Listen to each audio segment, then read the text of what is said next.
बिस्मिल्लाहिर्रहमानिर्रहीम। BM farmer देखने वाले तमाम नाज़रीन को अस्सलाम वालेकुम। जिन लोगों ने अब तक मेरा चैनल सब्सक्राइब नहीं किया, प्लीज़ वो मेरा चैनल सब्सक्राइब कर दें।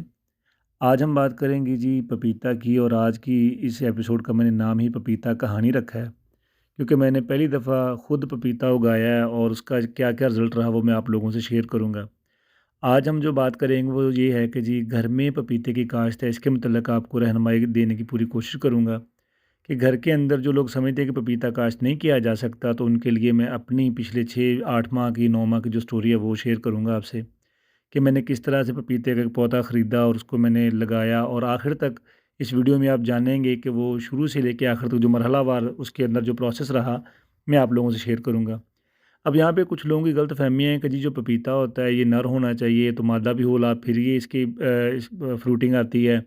इसके अलावा नहीं जी, इसके ऊपर तो बड़े खर्चे हैं, बड़ी स्प्रे करनी पड़ती हैं और बड़ी खादें हैं। लेकिन मैंने एक एक्सपेरिमेंट के तौर पे एक पौधा लगाया और उसे सिर्फ़ पानी दिया और एक एहतियात मुझे जो बताई गई उसके ऊपर अमल किया। कोई स्प्रे नहीं की, कोई खाद नहीं दी, और मैंने सोचा कोई नहीं, ₹100 का पौधा ही है, देखते हैं ये क्या इसका रिज़ल्ट आता है, तो दोस्तों शेयर करूँ। सबसे पहले पपीता के बारे में बताऊँ कि हमारे जो यहाँ पे अमूमन पंजाब के अंदर रेड लेडी जो इसकी किस्म है उसकी बहुत अच्छी अफ़ज़ाइश है और उसका बहुत ही अच्छा आउटपुट है, और इसके अंदर जो गलतफ़हमियाँ लोगों की वो आज मैंने दूर करनी है। ये आपको ये देखेंगे कि ये पौधों के ऊपर भी इसका फल पक जाता है। आप इसको उतार के इसकी पैल वगैरह भी डाल के पका सकते हैं।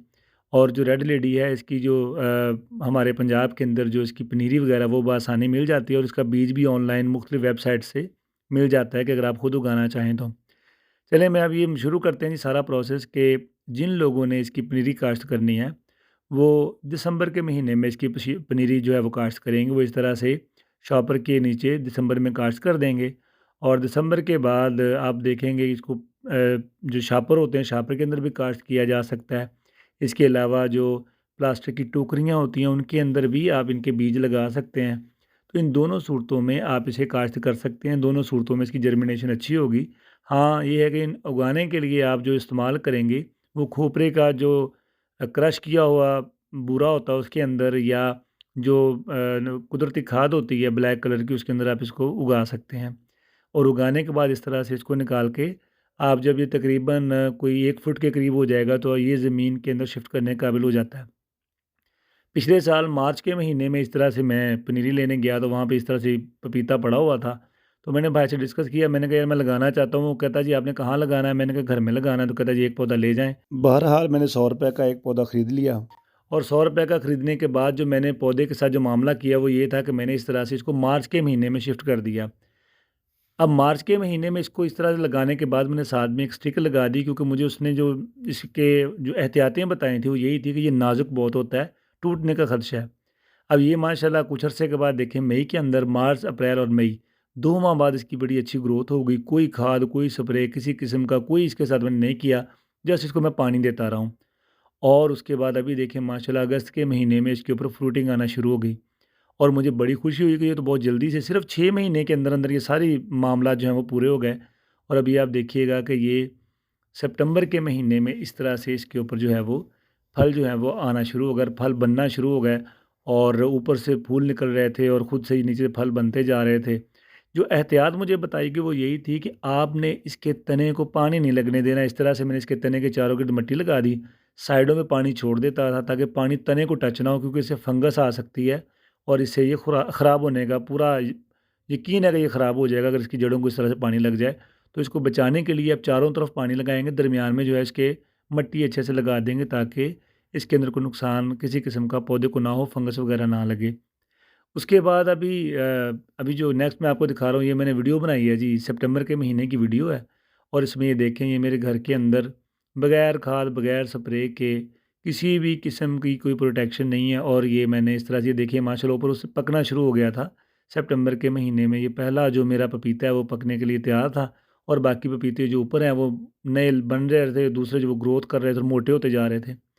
ये वीडियो बनाने का मेरा जो आपका मकसद है ना आज का, वो यही है कि आप लोग, अभी मार्च आने वाला है, जनवरी, फरवरी फरवरी और मार्च के अंदर आप भी इसे काश्त कीजिएगा। ये कोई हार्ड एंड फास्ट काम नहीं है, और इंशाल्लाह आप देखेंगे ये लाज़मी तौर पर 100 150 का आ जाएगा, 200 का आ जाएगा। लेकिन एक तजर्बा आप कर लेंगे और इंशाल्लाह मैं यकीन दिलाता हूँ आपको इस तजर्बे में कामयाबी मिलेगी। अभी जनाब ये देखें, दोबारा से वीडियो को गौर से देखें कि इसके ऊपर माशाल्लाह से जो पपीते की ग्रोथ है वो बहुत अच्छी हो रही है। और ये मैंने एक्सपेरिमेंट के तौर पे इसको किसी किस्म की कोई स्प्रे नहीं की कि मैं स्प्रे नहीं करूँगा, इसे ऐसे ही रहने दूँगा, देखता हूँ क्या होता है, ज़्यादा से ज़्यादा ये हो जाएगा कि जी फल ज़ाया हो जाएगा। लेकिन माशाल्लाह से बहुत मुझे खुशी होती थी इसे देख के। मैं वीकली बेसिस पे इसे देखता रहा हूँ और इसका जो आउटपुट है वो आपके सामने है। अब मेरे ज़हन में 2 तरीके थे कि इसके अंदर जो ये पपीता है ये पौधे के ऊपर भी पक जाता है, तो इसलिए मैंने इसको छेड़ा नहीं। क्योंकि अमूमन ये जब बड़ा हो जाता है तो इसकी पैल डाल दी जाती है। लेकिन मैं ज़रा पैल के भी ख़िलाफ़ हूँ, मैं आपको बताऊँगा आगे जाके क्यों ख़िलाफ़ हूँ।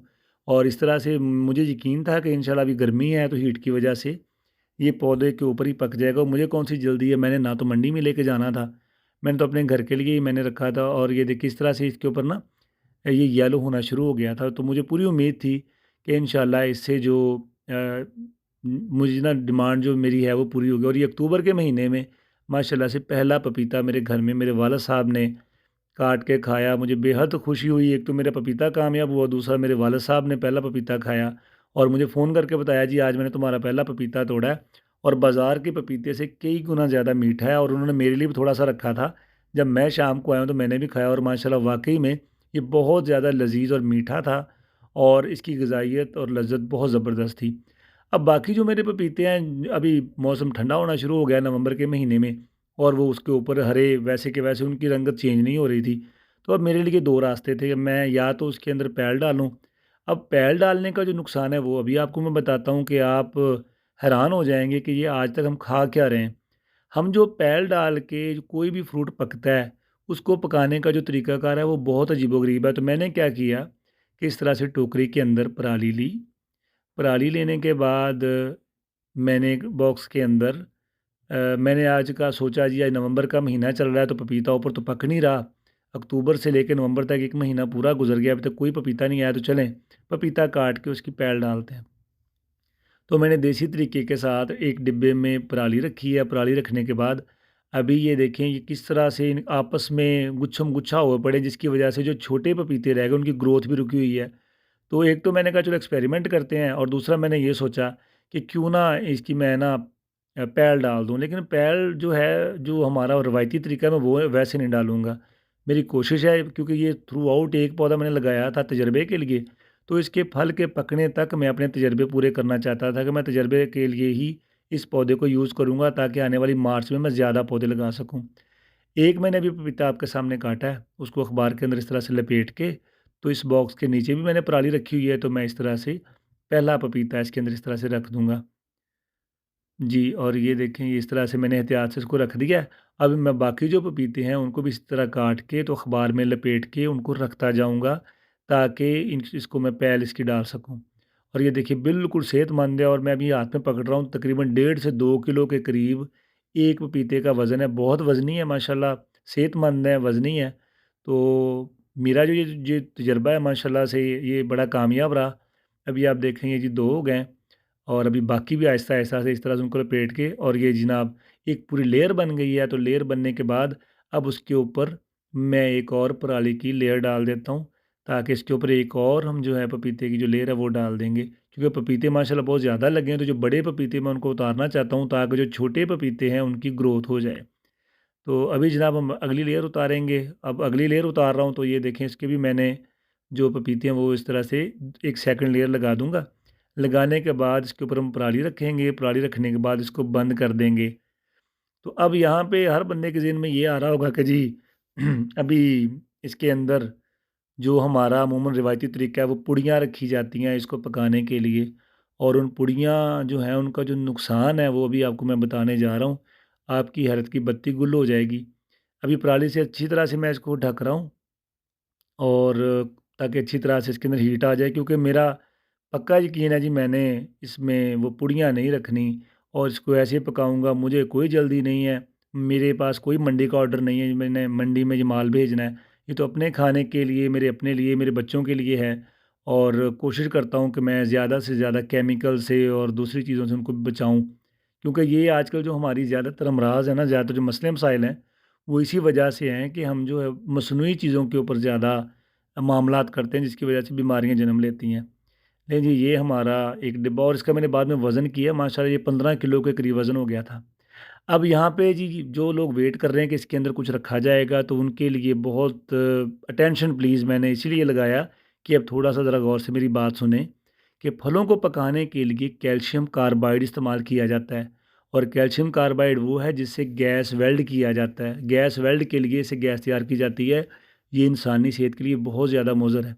महकमा सेहत की टीमें आजकल छापे मार के इस तरह की कैल्शियम कार्बाइड से तैयार होने वाले जो फल हैं, उनको बहुत सख्ती से निपट रही हैं। उन बड़े-बड़े जो हमारे आड़ती हज़रात, उनको ये ब्लू कलर में भी होता है, ब्लैक में भी होता है और ये अमूमन बाज़ारों में मिल जाता है और बड़े फ़ख्र से हम लोग इसको रखते हैं।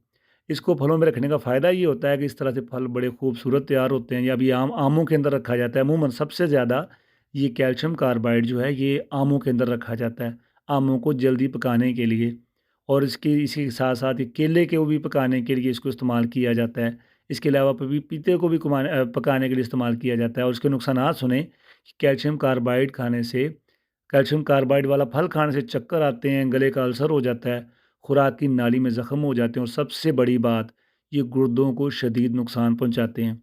इसी वजह से कोशिश करें कि थोड़ा वेट कर लें, अपने फलों को आसान तरीके से पकाएँ और उनको कैल्शियम कार्बाइड से बचाएँ। और कैल्शियम कार्बाइड का जो मुतबादल दिया गया है वो एथिलीन गैस है। इसे ईथीन गैस भी कहते हैं। इससे जो फल पकाए जाते हैं वो इंसानी सेहत के लिए मुज़र नहीं है।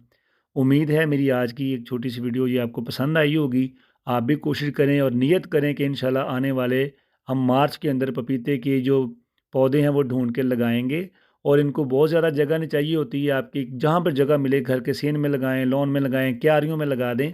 उम्मीद है मेरी आज की वीडियो आपको पसंद आई होगी। प्लीज़ सब्सक्राइब कीजिएगा, बेल आइकॉन दबाइएगा। आप तमाम दोस्तों का बहुत-बहुत शुक्रिया। अल्लाह हाफ़िज़।